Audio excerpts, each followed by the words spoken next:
Hi, ഞാൻ doctor Vrinda. Dry skin ഉള്ളവർക്ക് എപ്പോഴും ഉള്ളൊരു ഡൗട്ടാണ് എന്താണ് അവരുടെ ഫേസിന് അനുയോജ്യമായ ഒരു സിറം എന്നുള്ളത്.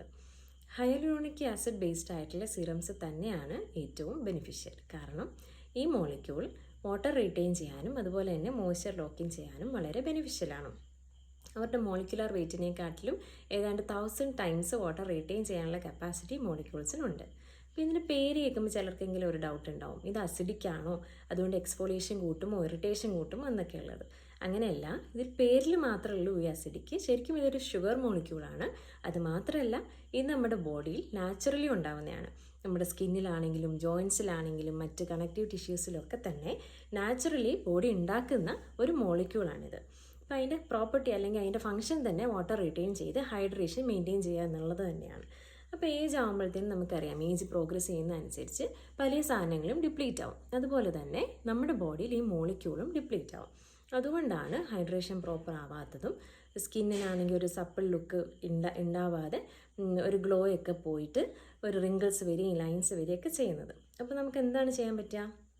ഡിപ്ലീറ്റ് ആവുന്നതനുസരിച്ച് തന്നെ നമുക്കിത് സപ്ലൈ ചെയ്യാം. അതാണ് അതിൻ്റെ ട്രീറ്റ്മെൻറ്റ് എന്ന് പറയുന്നത്. അപ്പോൾ ഇത് സപ്ലൈ ചെയ്യുമ്പോഴത്തേക്കിന് മോയ്സ്ചർ അവിടെ ലോക്കിൻ ആവുന്നത് കൊണ്ട് തന്നെ ഹൈഡ്രേഷൻ പ്രോപ്പർ ആവുന്നത് കൊണ്ട് തന്നെ സ്കിൻ എപ്പോഴും ഒരു ഗ്ലോയോടെ തന്നെ ഇരിക്കും. അതുമാത്രമല്ല, കൊളാജൻ്റെ ഇലാസ്റ്റിൻ്റെ ഒക്കെ പ്രൊഡക്ഷന് ഈ മോളിക്യൂൾ ഹെൽപ്പ് ചെയ്യും. അപ്പോൾ ഇതിനോടൊപ്പം തന്നെ നമുക്ക് എന്തൊക്കെ ഫുഡിലൊക്കെ ശ്രദ്ധിക്കാമെന്ന് ചോദിച്ചാൽ, നമുക്ക് ലീഫി വെജിറ്റബിൾസ് കഴിക്കാം. അതുപോലെ തന്നെ റൂട്ട് വെജിറ്റബിൾസ് ലൈക്ക് പൊട്ടാറ്റോസ് ആണെങ്കിലും സ്വീറ്റ് പൊട്ടാറ്റോസ്, ക്യാരറ്റ് ഇവയൊക്കെ കഴിക്കാം.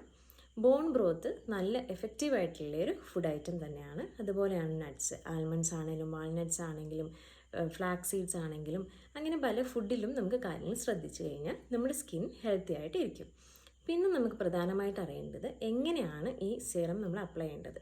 നമ്മളെപ്പോഴും ഡാം സ്കിന്നിൽ മാത്രമേ ഹൈലൂറോണിക് ആസിഡ് സിറംസ് അപ്ലൈ ചെയ്യാൻ പാടുള്ളൂ. നമ്മൾ ക്ലെൻസ് ചെയ്തതിന് ശേഷം മുഖം വല്ലാണ്ട് ഡ്രൈ ആക്കിയിട്ടല്ല പുരട്ടിട്ടത്. ചെറിയൊരു മോയ്സ്ചർ ഇരിക്കുമ്പോൾ തന്നെ അല്ലെങ്കിൽ ഒരു വെള്ളമയം കുറച്ചിരിക്കുമ്പോൾ തന്നെ 3 to 4 ഡ്രോപ്സ് എടുത്തിട്ട് നമ്മൾ സ്കിന്നിൽ യൂണിഫോം ആയിട്ട് തന്നെ അപ്ലൈ ചെയ്യണം. അതിനുശേഷം പ്രധാനമായും നമ്മൾ ചെയ്യേണ്ടത് നമ്മൾ മോയ്സ്ചറൈസർ ഉറപ്പായിട്ടും അപ്ലൈ ചെയ്യണം. അപ്പോഴാണ് അവിടെ മോയ്സ്ചർ ലോക്കിൻ ആവുകയും നമ്മുടെ സ്കിന്നിന് നല്ലൊരു ഗ്ലോ വരാനും ഹൈഡ്രേഷൻ വരാനും അത് കൂടുതൽ ഹെൽപ്പ് ചെയ്യുക. ഓക്കെ.